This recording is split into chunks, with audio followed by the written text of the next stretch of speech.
Hey there guys, it's the Camel again and welcome back to our coaster.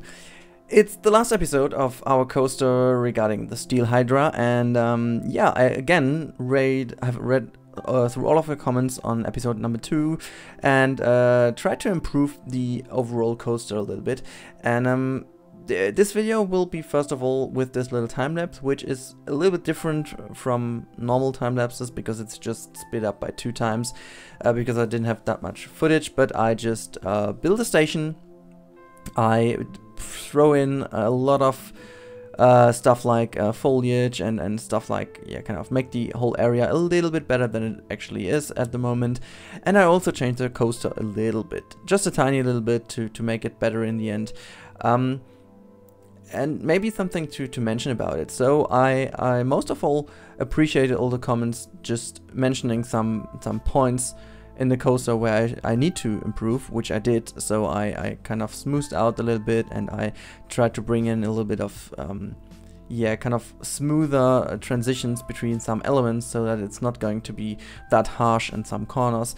But all in all, and this is also maybe a point to take a little bit of a conclusion of this coaster, or type of coaster. First of all, I think I could improve a lot with this, yeah, coaster in general, because at the beginning the first layout was kind of crap. And well, maybe if we do want to talk about Vekoma suspended coaster, it was not that bad, but just, yeah, in particular the game is featuring aerodynamic suspended coaster, so it wasn't a good layout at all. And I think I could improve over time with the help of your comments and also with the help of a little bit of a true research. But all in all, I think it's a good way, and I do think that this kind of format can be pretty nice in the future. And yeah, I do hope that you all appreciated it as well, and I hope also that this kind of little area suits you as well, because it's not, maybe for the standard I tend to bring into my videos, it's not that crazy amount of detail I put into. I will talk about this in the real-time section later on again as well, because you know, you just wait for it. I'm talking a little bit of performance, so that's, yeah, something I have to talk about in this episode. Anyway, I just wanted to mention that this coaster itself is, as many of your comments were talking about, is really the kind of coaster that winds through the nature and through the environment and over hills and slight little areas through a tunnel, for example. And this is what I wanted to create. I didn't want to create too many buildings or stuff like that in the environment, so I think it is good to do it like the way it is. And I also looked a lot of POVs of actual aerodynamic suspended coasters, and apart from some single ones, I do find they're all in just enormous kind of foliage heavy areas without any theming additional to it. Apart from the one, I just forgot the name of it, which is oh, what was it called? Damn, this yellow one which is closed at the moment, which is a great one. I forgot about it. Wait a second. No, I don't know how to find it in that short amount of time. I think you know which one I'm talking about. It's pretty fast one, and winding the first 2 corners through a little bit of a kind of a little village area and then going into even faster downhill. That's a pretty good one, but unfortunately closed at the moment. And what you will see in the end is also a pretty fast last segment of the coaster with a lot of tight turns.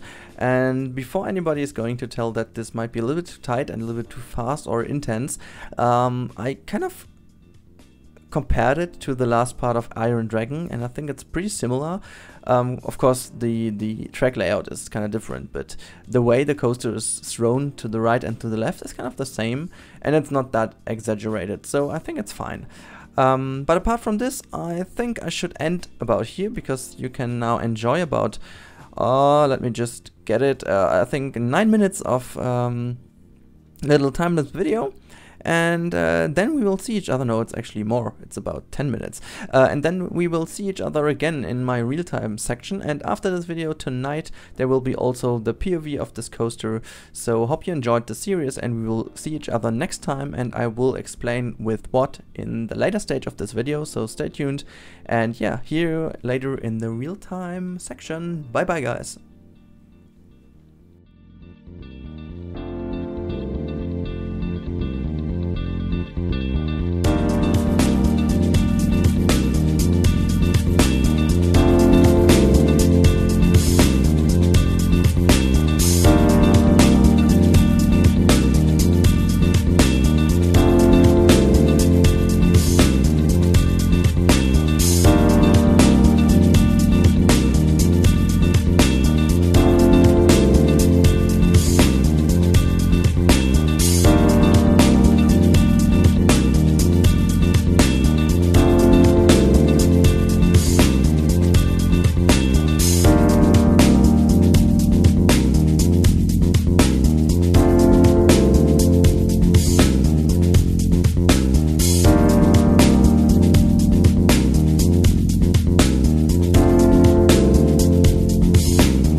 are back with the real-time me, and yeah, so as you have seen the little time lapse, and I've explained a little bit again about the coaster and why I changed the layout, and now I just wanted to go into the final area of it and show you a little bit how it looks then in real time and with people in the park. And yeah, so first of all, let's start over a little bit different. You know, I'm a big fan of this game, and I'm also a big fan of how everything works and how everything looks. But I have to complain about a little bit of a, I don't know, of a performance issue again. So we all know that this game itself is pretty performance intensive, but you know, this park as an entire park is just containing this one coaster area. It's nothing more. It's just a little bit of scenery. It's this coaster, and it's the park limit of people is set to about 500, I guess. And still, I wasn't able to record the POV of the coaster with constant 30 FPS. I think that's something really to complain about, and I'm running an i7 3770K with 3.7 GHz as a quad core.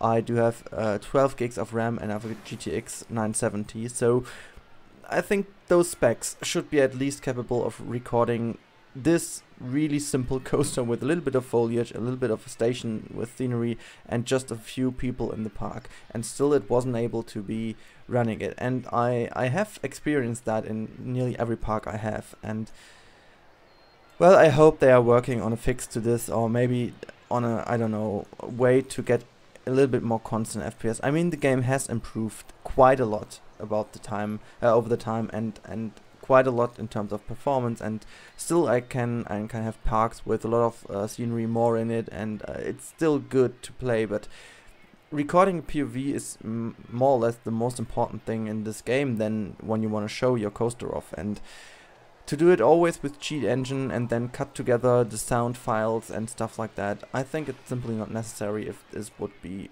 just running smoothly. I would really love that, but yeah, that's just a simple thing. And now let's move into the area itself. So this video will be released before the final cinematic video, so I'm not going to show you a POV in this video, sorry. It's basically something I'm always doing. I'm always separating the showcase videos and POV videos, just because I think it's, you know, some want to see a showcase, some want to see a POV, and if this is in one video about, I don't know, 30 minutes, you have to skip until there. It's simply not necessary, and trust me, it's nothing to get clicks or something like that, because like those short cinematic videos don't do shit, so they are just there to please you and to have a nice experience, because, you know, YouTube changed so much in the last time, so those short videos don't do anything. They are not good for a channel at all, but you know, I just want to make them because I think they're more pleasant to watch, and it's just that what some people want to see, a POV and a little bit cinematic shots of the area, and that's it. But now this showcase will show you a little bit more in detail what I've done. So this station is a simple, really simple, not too crazy themed station, because I wanted to keep it simple. And as you can see, this is really simply done with these little wooden fences over here. If we just move in a little bit, you can see already those are these little fences. I took also these iron fences to create this little bit of a wavy roof. I thought it's yeah, kind of suiting. It's, you know, it's a swing coaster which looks like a wave sometimes, and so I kind of wanted to create this wavy roof over here, and I also wanted to create this really simple looking, oh, I think the coaster just broke down. This really simple looking station area, a little bit raised up to this concrete foundation. Then we do have all these big concrete columns to make the whole thing stable, and that's it already. So apart from this, I just created a little bit of natural looking area. I just tweaked a little bit these mountains. It's just a hill area over here. Put in some rocks and some foliage. I could have gone way more crazy with it, but as I said, I just wanted to keep it simple. We can just move in here as if you want to see, like there we go, with another frame drop. Wow, another bad frame drop again. So we move down into this area. Then we will have a little bit of less foliage around, because I do have some ideas for this area later on. And then we have this long winding helix going on over a little bit of water, which I haven't themed at all, because I also have some more ideas for it in the future.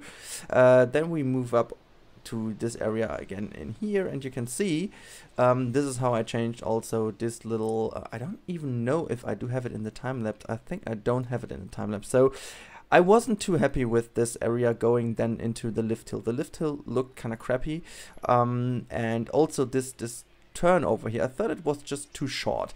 And then I created something which I'm really happy with. So I was waiting until I had this area over here where the coaster cars itself do change their swing. And let's wait for a second. We'll just move on the game a little bit so you can see. We will have to get the coaster into this position so I can show you what I'm talking about.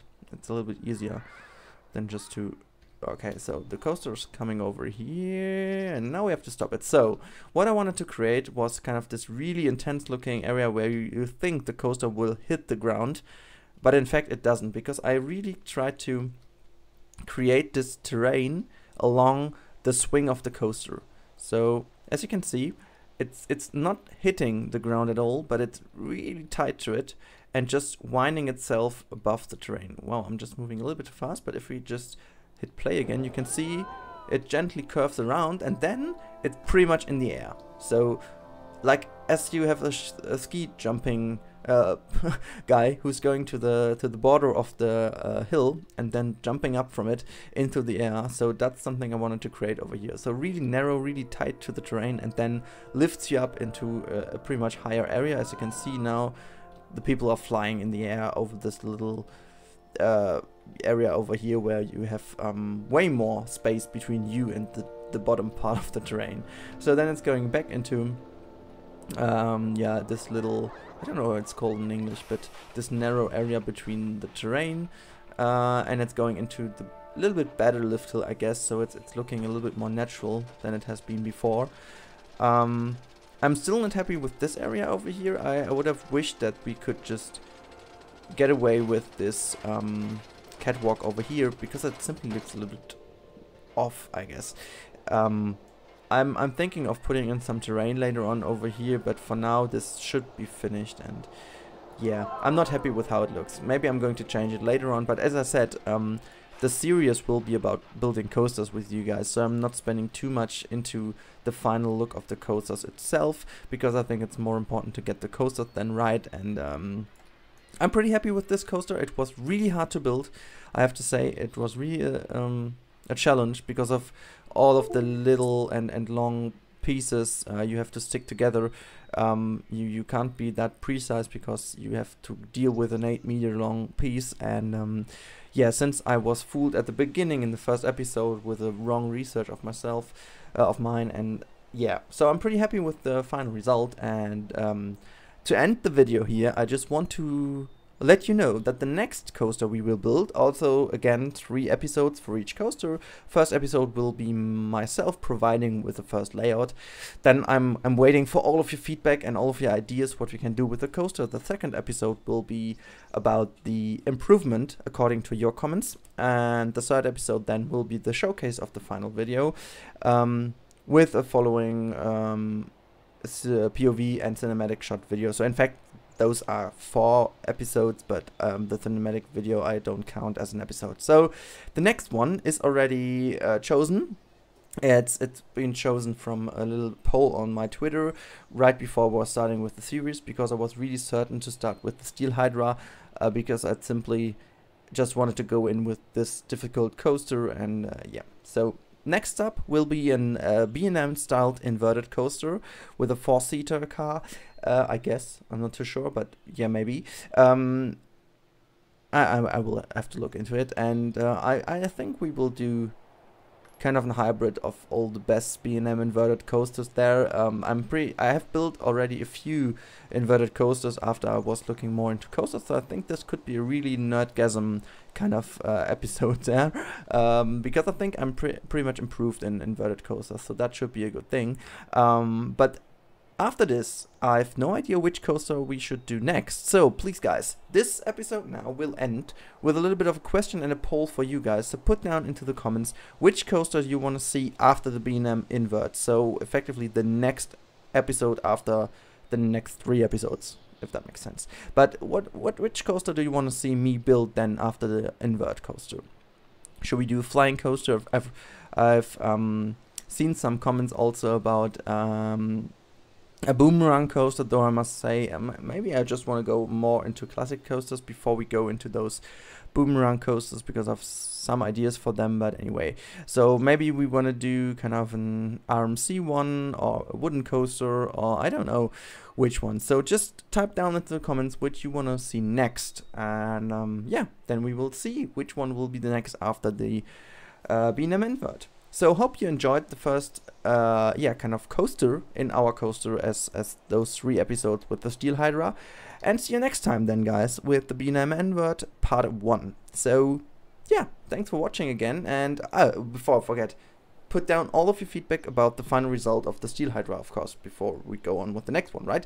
I want to see what do you think of the last and the final result in comparison to the very first episode, which I might put a screenshot in right now, so how it looks after the first episode. And so you can compare. Wait, I'm just moving out for a second. So that's how it looks in the end. Wait, how can we? Yeah, okay, that could work. So there you go. On the right hand side, you will see the final coaster, how it looks. And on the top left side, because you might not see my mouse right now, but I will put in there somewhere a screenshot of the old version. And so you can see and judge yourself how much we did improve with obviously the wrong... Wait, I shouldn't move the picture. So there we go. With the wrong... yeah, more or less Vekoma styled swinging coaster and a suspended coaster, and on the right hand side the classic aerodynamics terrain winding suspended coaster type. So thanks again for watching, and yeah, see you then in the next episode.